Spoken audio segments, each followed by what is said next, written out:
Supply Chain Management. Ini sudah SKS selama kita di semester ini. Ini beberapa buku referensi yang dapat memperkuat Supply Chain Management Global Perspective, Designing dan Managing to Supply Chain, dan yang banyak nanti sini. Introduction to Managerial Management, bisa banyak Supply Chain Management. Habis UTS, kita mau coba nanti ke Supply Chain Engineering.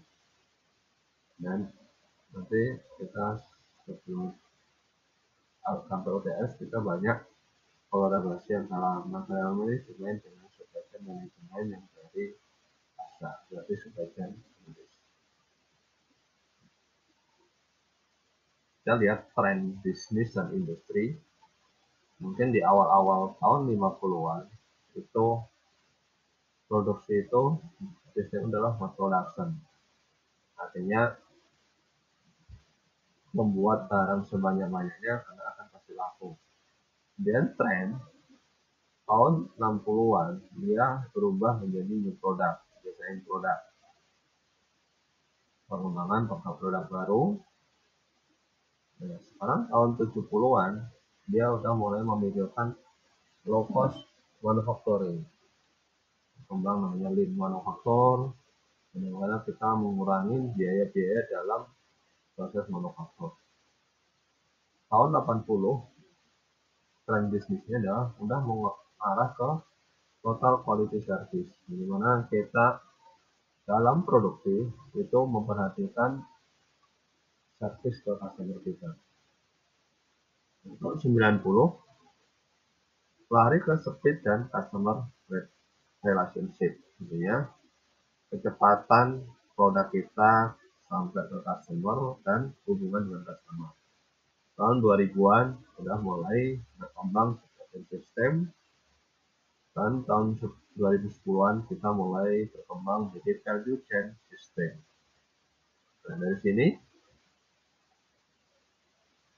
kompetisinya adalah produk lawan produk, perusahaan lawan perusahaan, dan jaringan lawan jaringan. Makanya dalam supply chain, jaringan itu akan menentukan proses divisi. Ini struktur materi supply chain. Kita dari strategi nanti ke desain produk, jaringan, ke planning, itu ke operation, ke parameter dan inflow lagi. Ini siklus dari materi supply chain management.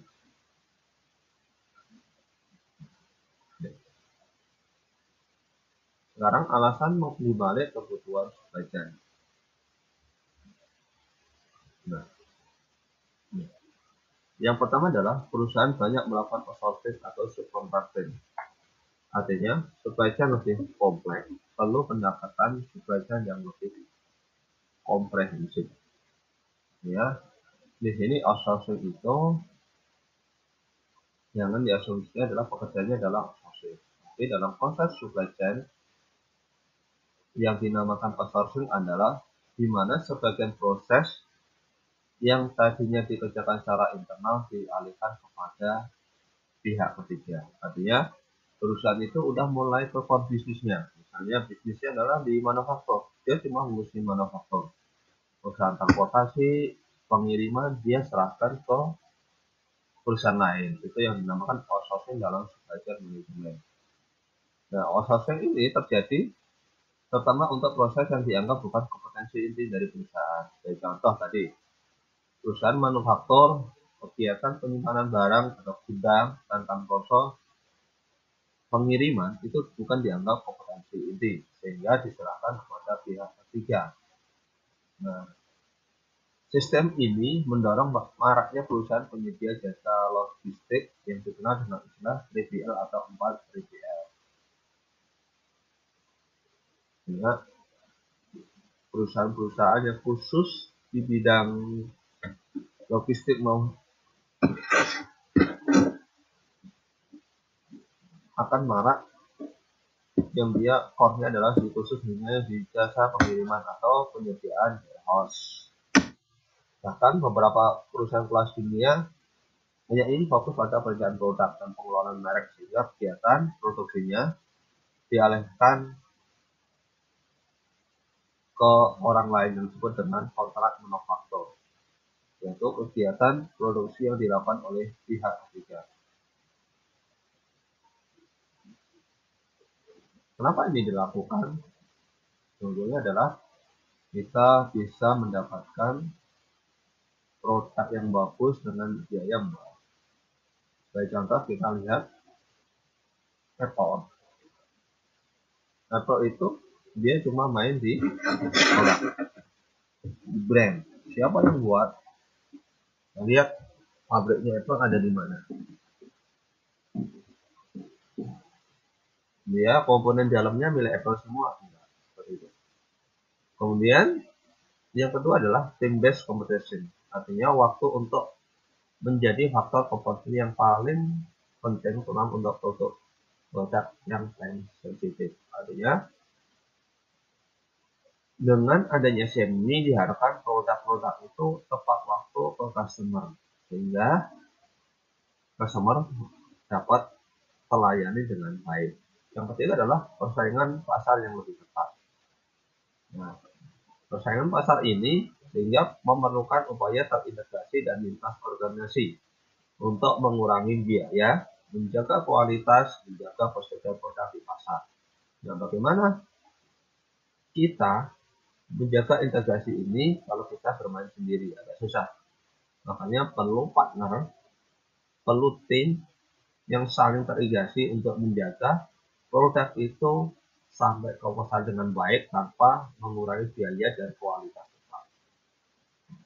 Kemudian perkembangan teknologi dan model bisnis, perlu inovasi pada supply chain menuju supply chain yang smart dan intelijen. Artinya dalam bisnis itu kita tidak bisa sendiri, pasti memerlukan partner. Nah, partner ini bagaimana antar partner ini kita saling menjaga,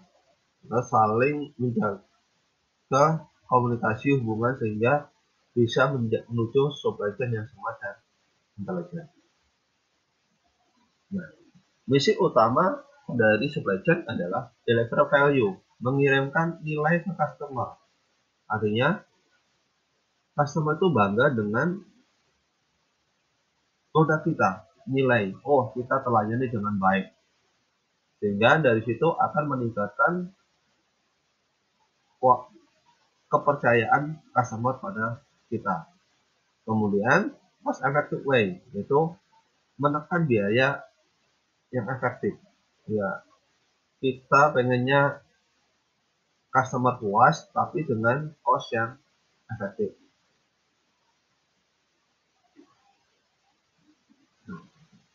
Ini misal kita ini dari produsen, nanti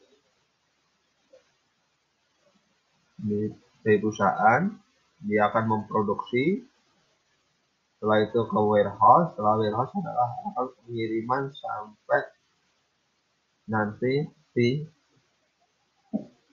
sampai ke customer. Dari sini banyak problem antar chain ini. Nah, sehingga fokus dari supply chain adalah fokus and customer akhirnya puas atau enggak.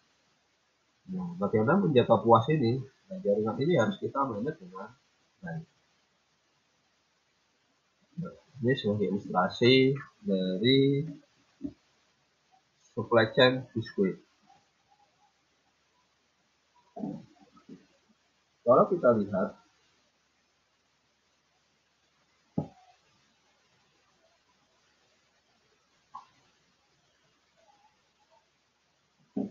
siapa yang terlibat dalam supply chain biskuit ini?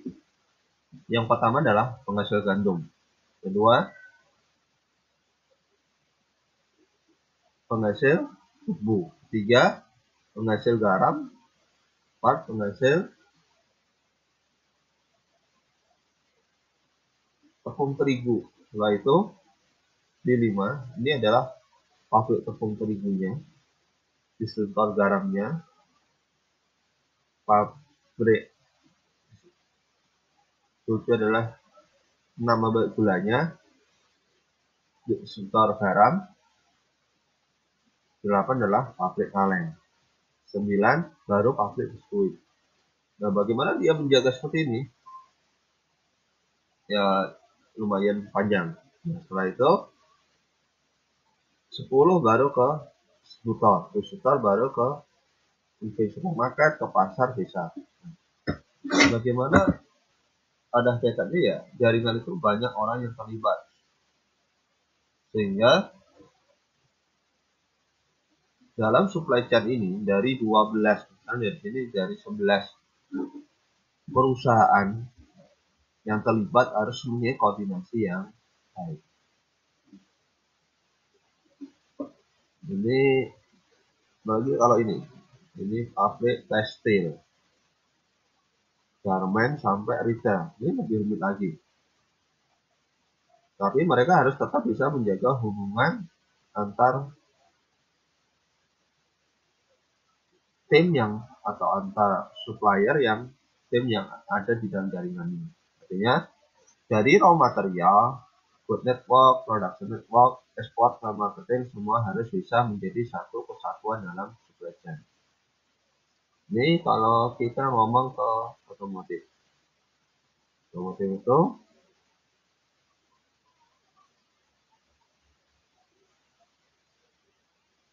dalam menghasilkan produk, misalnya mobil, ini ya nggak segampang yang kita lihat. Orang-orang yang terlibat ini ya banyak sekali.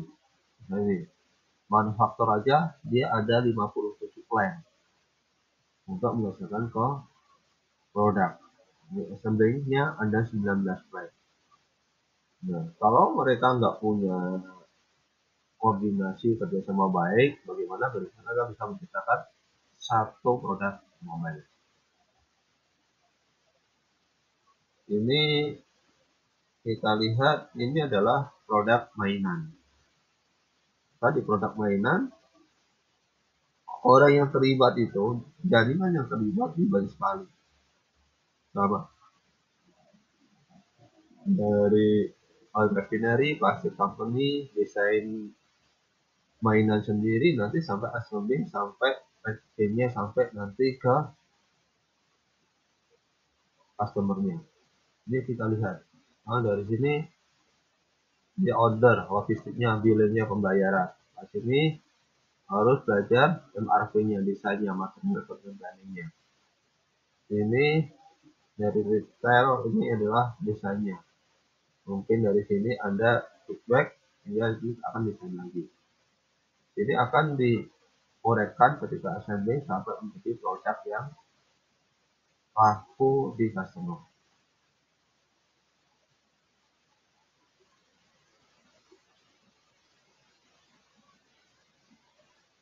Ini tadi yang masih hubungan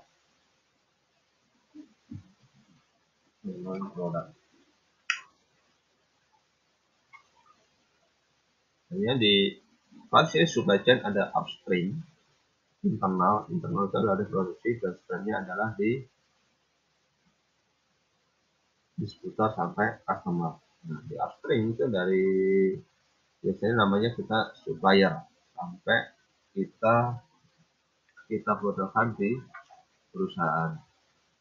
Jadi proses produksi ini supply chain management. Nah, kalau ini supply chain, terus ini kalau supply chain management seperti ini. Siapa yang punya dari start? Ini ada berapa? Banyak yang terlibat di sini. Dan mereka harus bisa saling koordinasi untuk menciptakan suatu produk. Nah, dari sini kita lihat perbedaan supply chain sama supply chain management.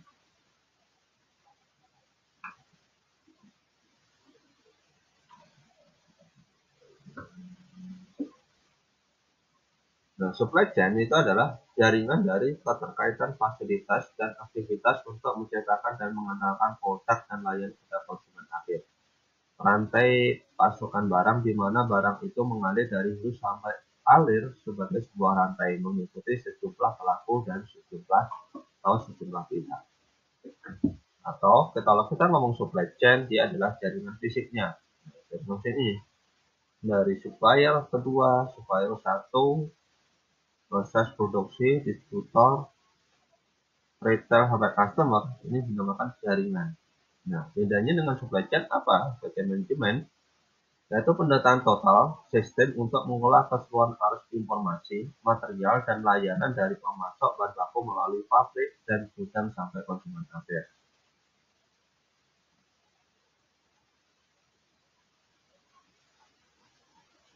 Rantai pasokan mencakup semua aktivitas yang terkait dengan arus dan transformasi barang dari tahap bahan baku hingga pengguna akhir serta informasi yang terkait. Supply chain adalah metode alat atau pendekatan pengelolaannya. Nah, kalau di supply chain, dia cuma siapa yang terlibat ada. Nah, supply chain manajemen dia adalah yang mengelola. Jadi di sini poin pentingnya adalah ini. Ada arus informasi, material dan layanan dari pemasok sampai ke konsumen akhir. Layanan arus informasi ini yang tidak ada di supply chain. Supply chain itu cuma jaringannya. Kalau supply chain manajemen kita mengelola supply chain ini sehingga menjadi satu kesatuan.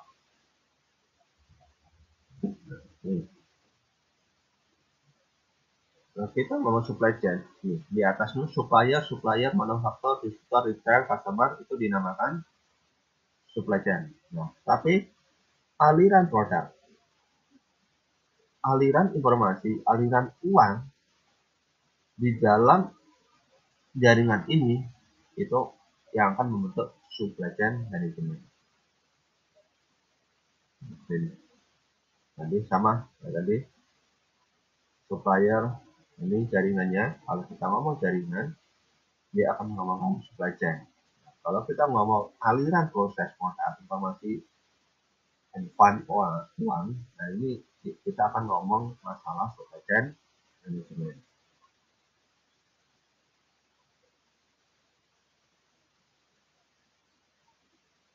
Jadi, supply chain dalam sistem. Kita lihat tadi, penghasil gandum, penghasil tebu, penghasil garam, penghasil minyak, penghasil telur, penghasil aluminium. Dia akan buat pabrik tebu, pabrik gula, pabrik garam, pabrik mentega, telur, kaleng. Dari sini, dari besar ini, tebu punya distilled tebu, kemudian distilled gula, garam, distilled mentega. Kemudian lari ke pabrik biskuit, distributor, supermarket sampai ke customer, itu dinamakan supply chain. Nah, tapi kalau sini dari penghasil kandung ke sampai ke distributor, dia ada uang, barang, dan informasi. Uang, barang, informasi, uang, barang, informasi.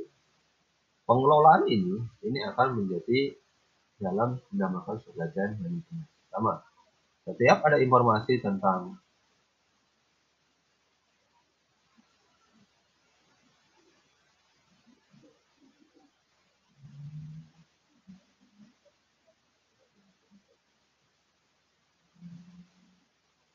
informasi yang ada dalam proses supply chain itu namakan supply chain management. Nah, supply chain management melibatkan koordinasi dan pengelolaan semua aktivitas rantai pasok, itu dari koordinasi, informasi sharing, dan kolaborasi.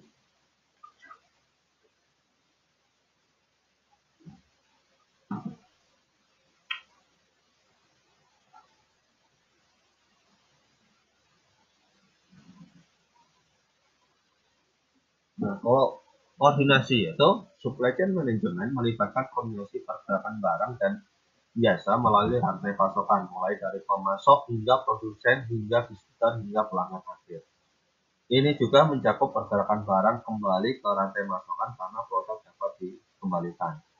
Koordinasi ini juga melibatkan pergerakan dana melalui supply chain karena produk yang dibeli atau jual ini mencakup berbagai pengaturan keuangan dan persyaratan pembelian antara pembeli dan pemasok. Dan tentang koordinasi, bagaimana orang-orang yang terlibat dalam supply chain ini bisa mengirimkan produk itu sampai ke customer. Kemudian, bagaimana kalau produk itu nggak laku, kan balik. Proses itu kan banyak, terutama yang bersangkutan dengan keuangan, di mana proses ini menjadi efektif, keuangannya tidak terlalu membengkak. Informasi sharing.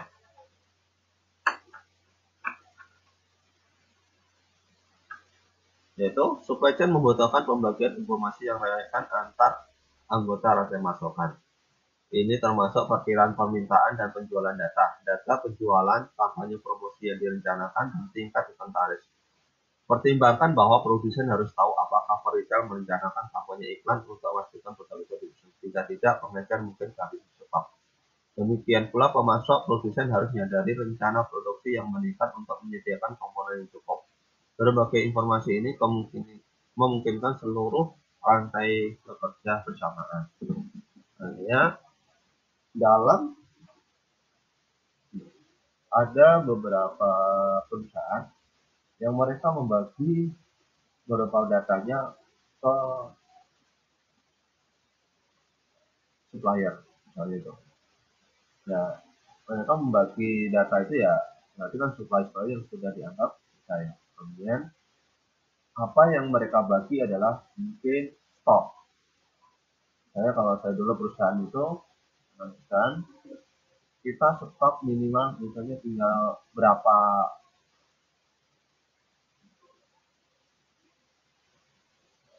ton, nanti supplier kita langsung otomatis kirim. Nah, ini kan perlu kerjasama yang baik. Kemudian kalau di sini kita lihat ini hubungannya dengan retail mungkin ya. Kita bisa lihat kalau retail itu kadang-kadang melakukan diskon misalnya. Mereka kampanye iklan diskon besar-besaran misalnya. Nah, kalau ini tidak dikoordinasikan dengan produksi, ya kemungkinan kehabisan stok itu tinggi. Nah, sehingga antara retail, distributor, perusahaan juga harus bisa sinergi. Karena yang agak susah itu adalah nanti di rencana produksi. Kalau perusahaan yang alat produksi yang mencukupi oke. Kalau tidak bisa, dia kan perlu forecast yang baik. Sehingga ketersediaan produk di pasaran itu bisa terjaga. Dan kolaborasi, yaitu kemudian butuhkan kolaborasi antara rantai pasokan sehingga mereka bersama-sama merencanakan, mengoperasikan, dan menjalankan kebutuhan jenis dari satu satuan. Misalnya, ini mungkin termasuk kolaborasi dengan cara memotong biaya atau memperbaiki standar kualitas di keseluruhan rantai pasok. Hanya kalau kolaborasinya ya bagaimana kita dalam satu rangkaian supply chain ini ya harus bisa jalan bersama-sama. Nah, bisa berjalan bersama-sama yaitu membutuhkan komitmen yang sama di antara pemain di supply chain. Nah, kalau belum punya komitmen, agak susah kita membangun jaringan supply chain yang baik. Nah, hanya nanti kalau ini dalam supply chain itu yang kuat adalah jaringan lawan jaringan. Jaringan siapa yang bagus, dia akan bisa memotong biaya mungkin atau bisa memiliki standar kualitas. Masukan-masukan itu akan diperbaiki sehingga bisa bersaing dalam bisnis. Kita ibaratkan seperti ini, seperti kita main bola. Nah, kita mau menang nggak bisa kalau kita cuma mengandalkan kiper. Ya semua harus kerjasama dari belakang sampai ke penyerang tengahnya. Nah, gimana ketika diserang mundur bareng, ya seperti itu. Mereka akan membentuk satu kesatuan sehingga menjadi satu tim yang bagus, satu tim yang sama-sama maju bareng-bareng, bertahan bareng-bareng. Nah, itu kan butuh komitmen yang kuat dari antara pelaku semuanya. Nah, di dalam kolaborasi, keuntungan bagi konsumen apa? Yang pertama adalah mengurangi persediaan. Artinya,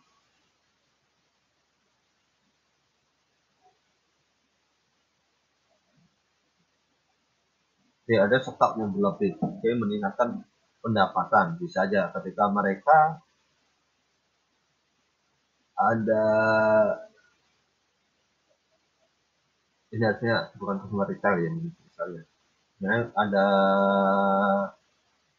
promo sehingga bisa meningkatkan pendapatan dan mengurangi biaya order, meningkatkan keuntungan dan lebih akurat. Nah, bagi produsen bisa mengurangi persediaan, menekan biaya gudang, menekan biaya pengadaan barang, kemungkinan stoknya lebih sedikit, perencana produksi dan alokasi menjadi lebih efisien. Karena apa? Ada yang kita produksi sesuai dengan permintaan. Makanya berkembang namanya forecasting. Nah, forecasting itu sekarang udah mulai berkembang ke AI. Bagaimana kita main big data untuk ke forecast kita. Nah, bagi pemberi jasa mengurangi biaya pengiriman. Karena yang dia kirim ya sesuai dengan permintaan. Pengiriman lebih cepat, biaya modal rendah, mengurangi biaya dividasi dan mengurangi biaya cepat. Ujung-ujungnya adalah meningkatkan pelayanan konsumen, efisiensi pemakaian sumber daya manusia. Nah, tadi kita belajar tentang supply chain management. Sekarang kita sedikit ngomong supply chain engineering. Kenapa saya masukkan ini? Karena kita sebagai orang teknik, kalau nggak tahu harus tahu. Fokus kita nggak semuanya kita bisa pegang. Kita fokusnya ke supply chain engineering. Supply chain engineering mencakup kegiatan utama untuk mengelola rantai pasokan yang efektif. Yang pertama adalah desain jaringan supply chain, yaitu lokasi perusahaan, distribution center, gudang.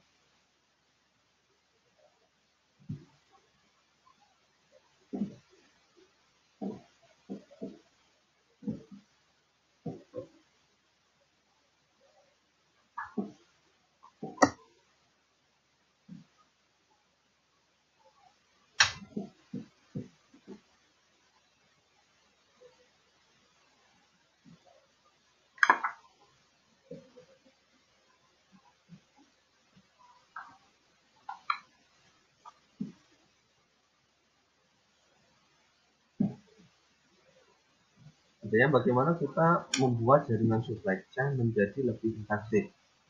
Mungkin di mana lokasi perusahaannya khususnya sampai gudang. Jangan terlalu nggak ada perencanaan sehingga biaya dari perusahaan ke bisnisnya ke gudang menjadi membengkak. Kedua yaitu kita pengolahan pengadaan bahan baku dan dari bagian pemasok ke pabrik. Berarti dari sini kita bicara tentang apa? Forecast. Karena kita mau forecast sehingga pengadaan barang baku itu efektif, tidak ada kelebihan stok atau kekurangan bahan baku.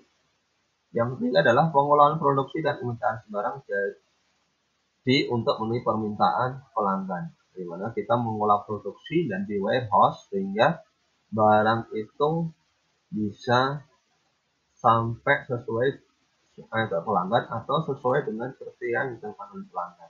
Di sini berarti kita bicara pengolahan produksi dan gudang yang efektif. Yang keempat yaitu pengolahan jaringan transportasi dan logistik untuk mengantarkan produk akhir ke gudang dan pengecer. Ini mari kita membuat model jaringan transportasi bagaimana kita mengantar produk itu ke mungkin ke digital atau ke media. Itu banyak buku yang bisa gunakan. Dan yang kelima adalah pengolahan integrasi jaringan. Pengelolaan integritas jaringan rantai pasokan dengan mengurangi gangguan rantai pasokan di semua tingkatan. Di sini kita belajar mengenai risk manajemennya, Terus bagaimana kita menyiapkan kolaborasi sehingga jaringan rantai pasar ini menjadi lebih efektif. Dari 5 ini kita dapat banyak tema. Mau ke tata letak bisa, ke proses bisa, produksi bisa, transportasi bisa, atau ke integrasi jaringan supply chain. Itu banyak ide-ide yang kita bisa manfaatkan di sini. Nah,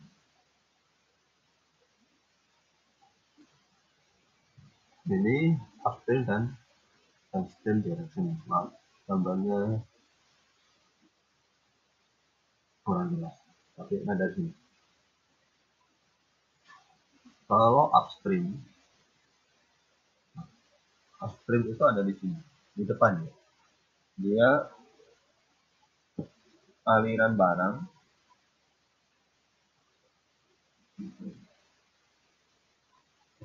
yang sebelum ke produksi. Nah, kalau downstream dia dari produksi sampai ke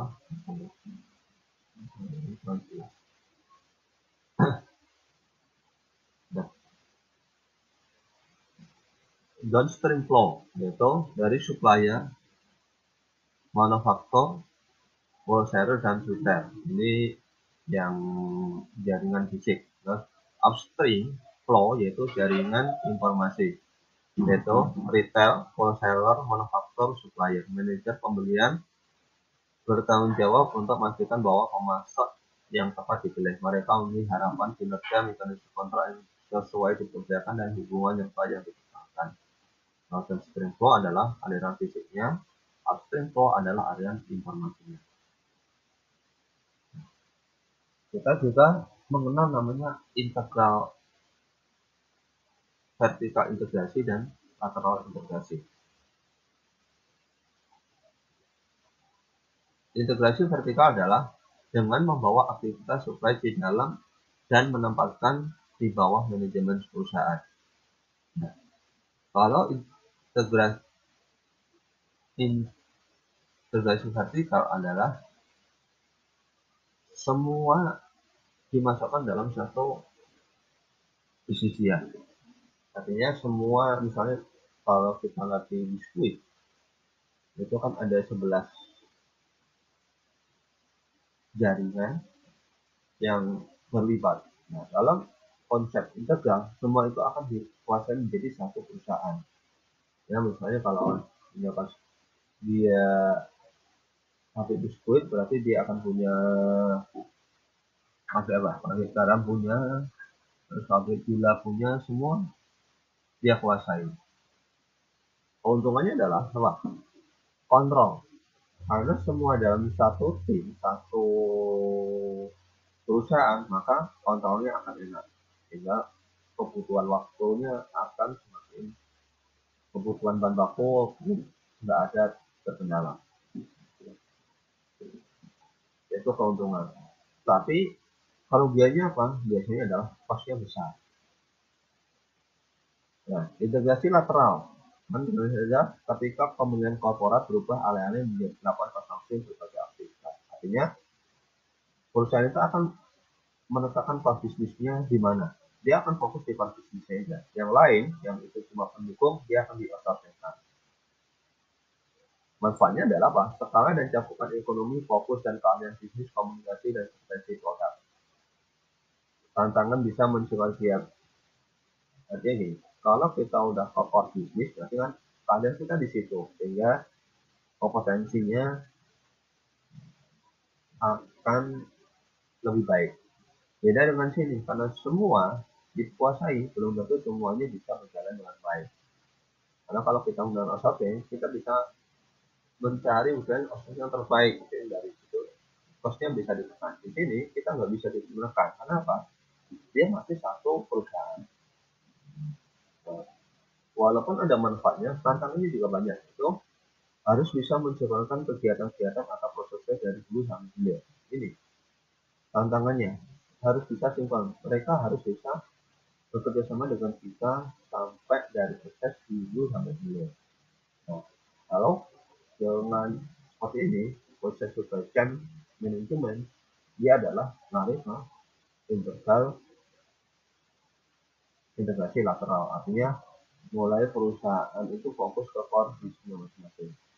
Ini tahun 80-an ini masih berkembang, banyak perusahaan-perusahaan yang sekarang itu masih ada, tapi lambat tahun mereka akan, kalau semua dikuasai, lama-lama juga akan tahu, karena kalau bisnis itu nggak bisa main sendiri. Jadi penjelasan tadi supaya manufaktur constraint retail customer ini constraint atau constraintnya adalah alirannya sampai ke distribusinya. Goalnya adalah match demand dengan supply. Produk benar, harga sesuai, harga yang benar, kuantiti, customer, waktu. Nah, outputnya adalah ke profit yang lebih tinggi. Ini contoh-contoh jaringan supply chain.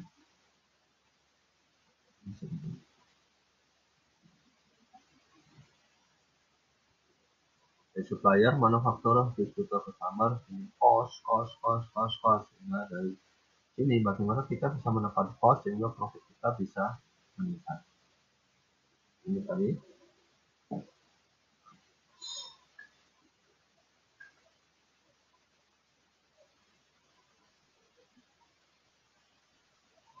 Aliran supply chain, supplier, manufaktur, distributor, retail, dan customer. Nah, dari supplier ini dia akan informasi tentang material, finance, capacity, production planning, delivery to raw material, product, credit, consistent, payment, dan invoice. Dan sini informasinya adalah sell, order, inventory, quality, promotion. Ini lari koordinasi, system, repair, service, recycle, install payment, consistent. Nah, semua ini, aliran informasi seperti ini semua akan dikelola di dalam supply chain management. Kemudian kita mengenal namanya logistik manajemen. Nah, logistik manajemen adalah bagian dari manajemen rantai pasar yang merencanakan, menerapkan, dan menjalankan arus efisien, efektif ke depan, dan sebaliknya kita menyimpan barang, layanan, dan informasi terkait titik asal dan titik konsumsi untuk memenuhi kebutuhan pelanggan.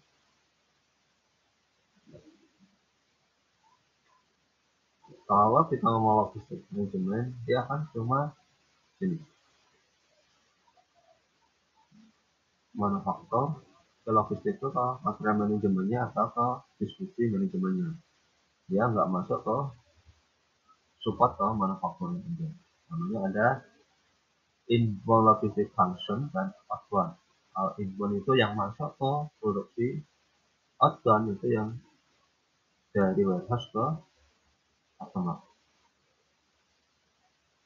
Nah, aktivitas logistiknya adalah bisa ditransportasi, kemudian pergudangan dan penyimpanan, kemasan produksi, penanganan material, kontrol inventory, pemenuhan pesanan, penanaman permintaan, perencanaan dan penjualan produksi, pengadaan, pelayanan pelanggan, lokasi fasilitas penanganan pengembalian barang. Ini aktivitas yang di-cover oleh logistik. Mengapa supply chain management itu penting? Yang pertama adalah dengan kita menerapkan supply chain management, biaya akan jadi lebih rendah. Karena dengan kita koordinasi dengan ada supply chain, orang-orang yang terkait, kita akan bisa mereduksi biaya. Kemudian kualitas lebih baik. Karena mungkin yang diproduksi dia core bisnisnya, prosesnya dia fokus ke kualitas saja, sehingga yang lain-lain ditangani oleh pihak lain. Kemudian pelayanan pelanggan menjadi lebih baik.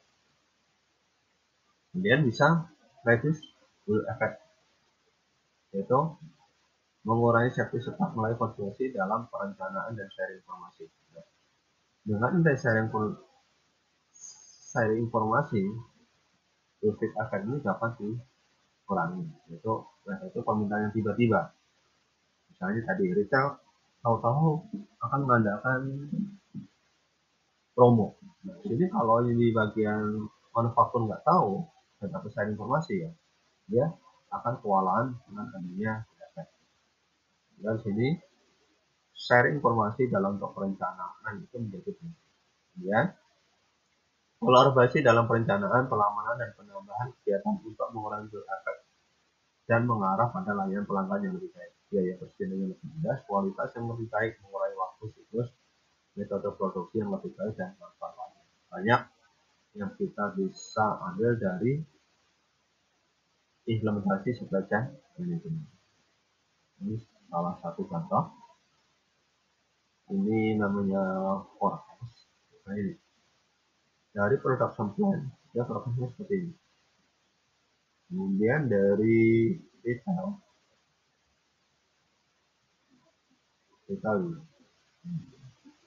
kan agak jauh. Kalau ini nanjak sini turun kan. Terus dari sales tidak lagi. Padahal aktualnya seperti ini. Bagaimana orang-orang yang terlibat di sini bisa forecast mendekati aktual. Ini ya perlu kerjasama di antara sales, retail, warehouse-nya, dan lain-lain.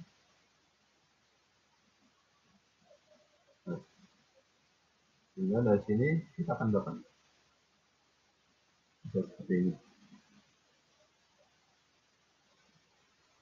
Makan value agak lumayan. Lagi di awal ini dengan tinggi, dia cuma produksi di akhir. Dari sini, nah yang bagus seperti ini. Cuma ya agak susah. Nah itu pentingnya kita perlu kerjasama antar pihak yang terlibat, share informasi yang mungkin kita mendekatkan production plan-nya itu mendekati customer demand. Nah, kendala-kendala yang bisa dikendalikan supply chain manajemen yaitu mungkin pertama adalah menyampaikan inovasi, meningkatkan level outsourcing, meningkatnya biaya transformasi, tekanan kompetitif, meningkatnya organisasi, meningkatnya kontennya fungsi, kompleksitas rantai pasar dan pengelolaan persediaan. Ini supply chain diharapkan semua bisa dikendalikan. Nah, sekarang uang di fungsi supply chain.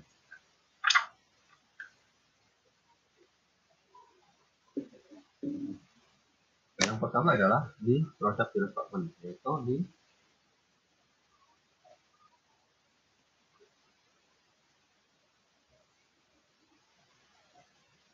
cakupannya adalah market research, yaitu melakukan riset pasar, terus merancang produk baru, melibatkan supplier dalam perencanaan produk baru.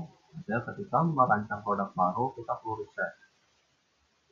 Itu yang dibutuhkan konsumen seperti apa, kita juga perlu masukan dari supplier. Oh, yang baik itu seperti ini. Kemudian di procurement, purchasing dan atau supply, ini bagaimana kita memilih supplier yang baik. Kemudian mengevaluasi kinerja supplier, purchasing pembelian bahan baku, monitoring supply risk supply, dan membina dan memelihara hubungan dengan supplier. Ini ya lumayan banyak tema yang bisa diambil kalau kita melakukan seperti ini.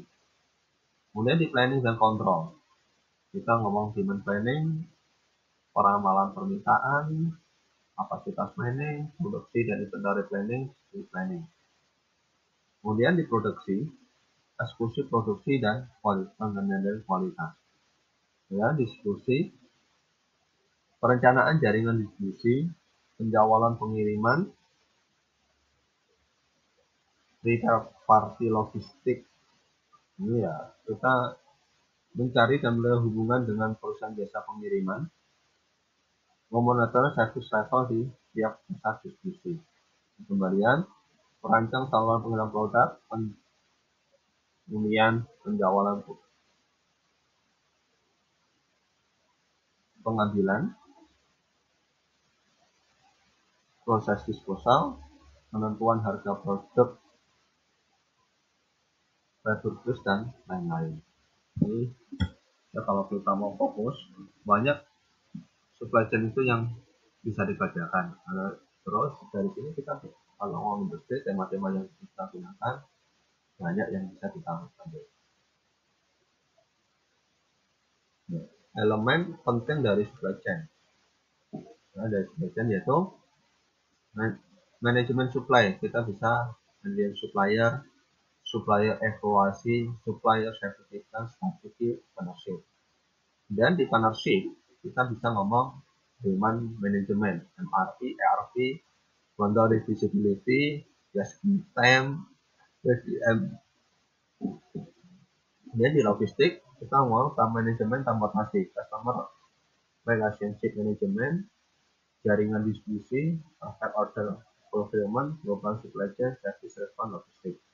Integrasi, key proses integrasi, performance, measurement.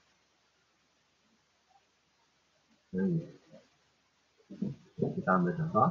Bagian perancangan produk sering mengabaikan pentingnya aspek supply chain dalam menciptakan suatu rancangan.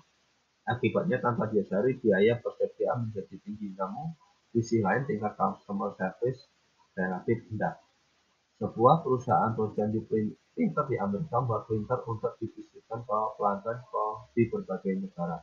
Konfigurasi produk yang dibutuhkan masing-masing negara berbeda antara satu negara dengan yang lain, karena ada kekhususan secara spesifik. Misalnya, buku petunjuk harus dibuat dengan bahasa negara bersangkutan, serta adanya perbedaan sistem tenaga kerja antara satu negara dengan yang lain.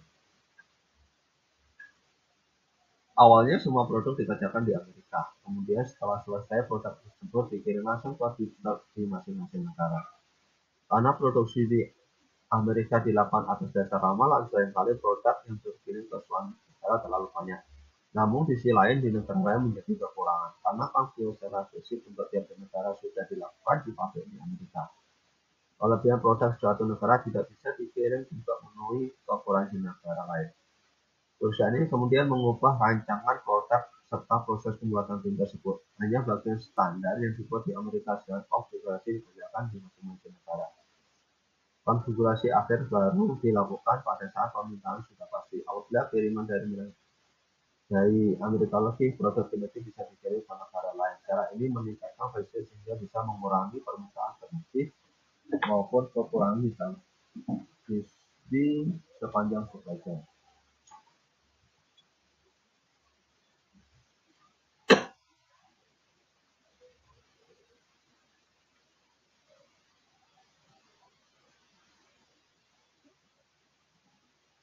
Dan dari sini namanya produk itu kan banyak nih yang di dalam, sehingga kalau kita lihat di sini awalnya dibuat di satu negara, ternyata ketika dikirim ke negara lainnya ya kekurangan, dia tidak bisa, harus buat latihan. Dia kelebihan untuk di negara A dia tidak bisa digunakan di negara B, sehingga itu menjadi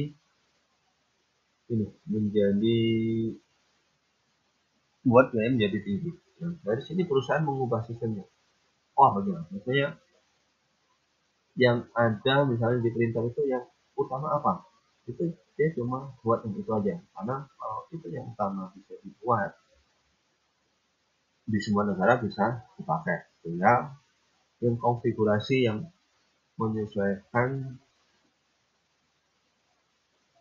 standar negara itu tinggal di ascending di negara tersebut, sehingga dari situ ketika di pusat misalnya di Amerika dia banyak produk nih, di kelebihan itu bisa ditarik ke negara B gitu.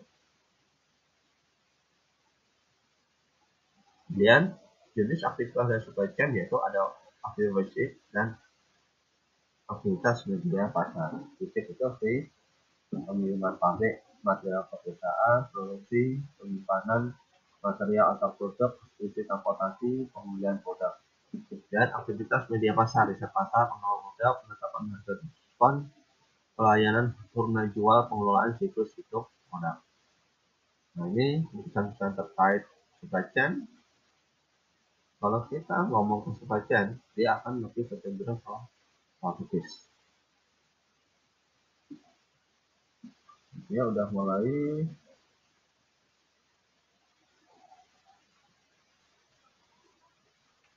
keputusan-keputusan penting yang dia akan digunakan dalam supply chain. Kemudian tantangan dalam manage supply chain. Yang pertama adalah kompleksitas, yaitu struktur dan hubungan. Kemudian yang kedua adalah ketidakpastian dari supply, demand, internal dan operation. Internal operation. Dua ini ya menjadi tantangan dalam kita memanage supply chain. Ini adalah global supply chain complex structure.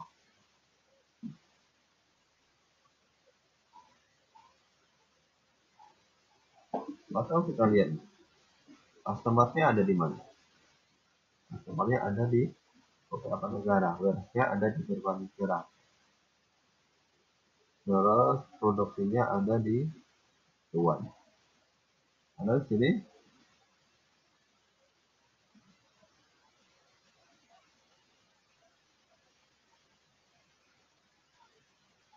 bisa jadi kompleksitas ini dipengaruhi oleh perbedaan bahasa, zona waktu, budaya antar satu perusahaan dengan perusahaan lain.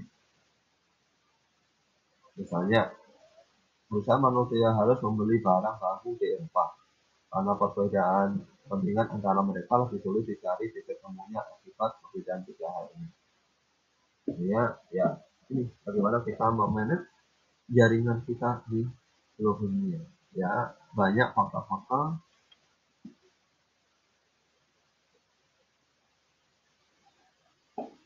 yang terjadi. Kemudian, produk yang dalam proses produksi dan distribusinya melintaskan banyak negara seperti ini, ya kompetisinya akan menjadi luar biasa. Kita lihat nih dari iPhone itu kita lihat dia kan produknya dari Amerika, brandnya, kameranya dia buat di Taiwan, displaynya di Jepang, Korea, prosesornya di Korea, metalnya di Taiwan seperti ini. Padahal produknya adalah di Amerika. Nah, ini kalau nggak punya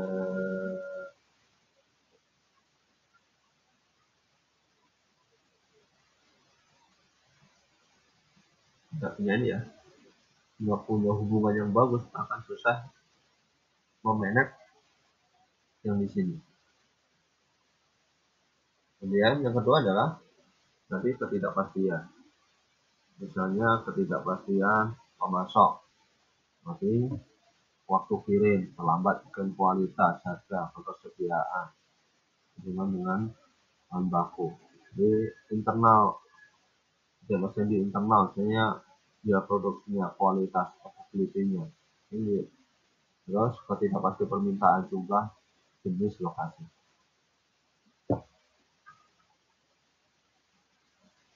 Nah, supply chain management di era digital. Kalau ini perbedaan secara tradisional sama digital. Karena kalau tradisional itu sebenarnya sampai cuma ke toko. Kita bisa langsung ke pelanggan akhir. Kemudian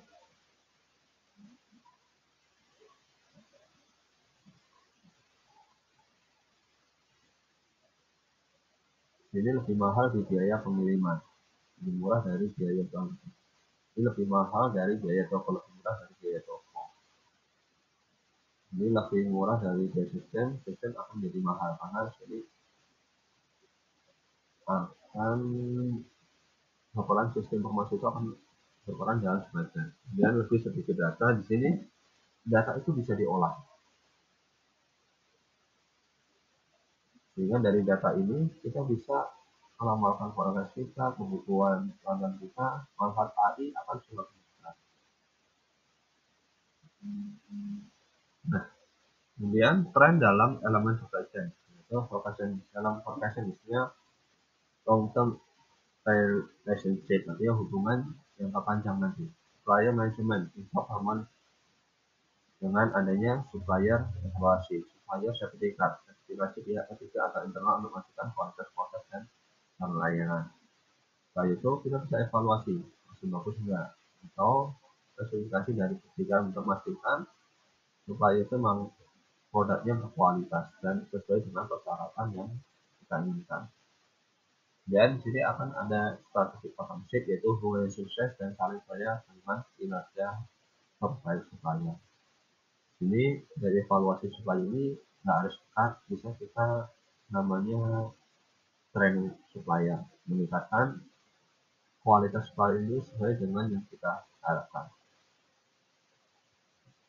Kemudian ini inisial supplier evaluasi, ini contoh supplier evaluasi dari kualitinya, manajemennya, finansialnya, ini banyak parameter dalam evaluasi supplier sesuaikan dengan kebutuhan perusahaan. Nah, kalau di supply chain ada namanya supply chain operational efficiency model. Ini semua akan misalnya dari supplier ini seperti apa, make sure delivery return, dan semua akan dievaluasi dengan skor. Nah, skor itu ada level 1, level 2, level 3, tergantung dari mana yang akan kita lakukan parameternya. Kemudian tren di operasi, yaitu demand management, itu sesuai permintaan dengan kapasitas yang tersedia. Ya, permintaan yang terjadi itu bisa kita sesuaikan dengan kapasitas. Kemudian menghubungkan pembeli dan pemasok melalui sistem RRP dan ERP. Menggunakan just in time untuk memperbaiki full material untuk mengurangi tingkat persediaan. Dan yang keempat, penggunaan TTM untuk meningkatkan kualitas pasokan di antara para pemasok. Nah, tren di logistik yaitu transportasi manajemen, keputusan penggunaan truk, kereta api, air, dan udara berdasarkan biaya dan waktu pengiriman dan layanan pelanggan. Yang kedua adalah customer relationship management, strategi untuk memastikan pengiriman, mengatasi keluhan, rekomendasi, dan memaksimalkan profit pelanggan. Kemudian desain jaringan, menciptakan jaringan distribusi berdasarkan keputusan antara biaya dan sistem distribusi. Dan peran integrasi yaitu supply chain proses integrasi. Ketika pelaku rantai pasar bekerja untuk tujuan bersama, maka memerlukan integrasi fungsional perusahaan supaya mengubahkan dan menjadi orang baik. Supply chain performance management penting bagi perusahaan untuk mengetahui adanya apakah proses berjalan dengan baik.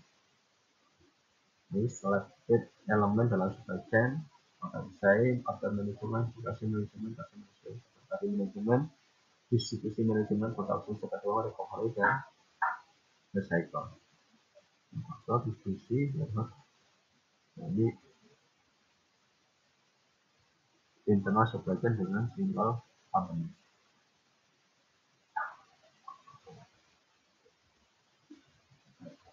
Tantangan dalam supply chain adalah outsourcing. Adalah bagaimana mengalihkan sebagian proses yang tadi dikerjakan di dalam kemudian dilempar pada pihak ketiga atau diserahkan pada pihak yang dianggap sebagai pihak yang lebih mampu untuk mengerjakan. Mana saja yang menjadi yang ada saran menjadi penting dari perusahaan.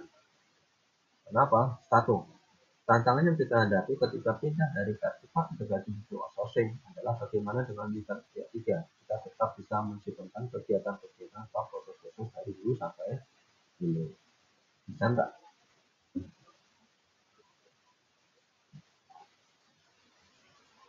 Misalnya kerjasamanya itu dengan pihak kita sama seperti kerjasama dalam satu perusahaan, itu ya tantangan sendiri. Kemudian dan kita mengolah flow dari barang yang melintas negara, tidak sudah waktu, kemudian barangkali negara ini juga punya budaya agar bisa lancar mulai dari ujung hulu sampai ujung hilir.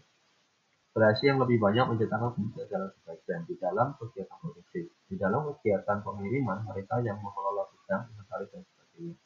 Semua pekerjaannya akan lebih kompleks jika operasi produknya meningkat. Kemudian yang keempat adalah tantangan ketidakpastian. karena di dalam dunia ini hampir tidak ada yang pasti jika bicara soal supply chain. Ketidakpastian pembeli, ketidakpastian dari supplier, yaitu terkait dengan pengiriman, harga, kualitas maupun kuantitas. Ketidakpastian internal yang bisa disebutkan perusahaan mesin, kinerja mesin yang tidak sempurna, tenaga kerja serta waktu maupun kualitas produksi. Ini. Nanti sama ya, percobaan ketidakpastian internal kemudian akan meninggalkan persediaan yang menimbulkan biaya jelas adalah cost. Kemudian masalah-masalah, kemudian masalah. Kemudian tujuan dan kemampuan sebagai supply chain, yaitu kemampuan supply chain yaitu bisa beroperasi secara efektif dengan menjadi yang berkurang, menciptakan kualitas sehingga produk yang berkualitas bisa menginspirasi pelanggan dan produk kualitas bisa terpenuhi. Kemudian cepat dan fleksibel untuk barang bisa tepat waktu ke pelanggan, inovatif itu untuk bisa kita sekali variasi. Di contoh Dell, bagaimana mereka bisa mencoba proses sampai ke pasar. Apa yang terjadi di laboratorium Dell selama berdasarkan bagaimana Dell berpacu dengan pihak lain untuk menjaga supply dan tetap konsisten. Kenapa Dell menghilangkan izin?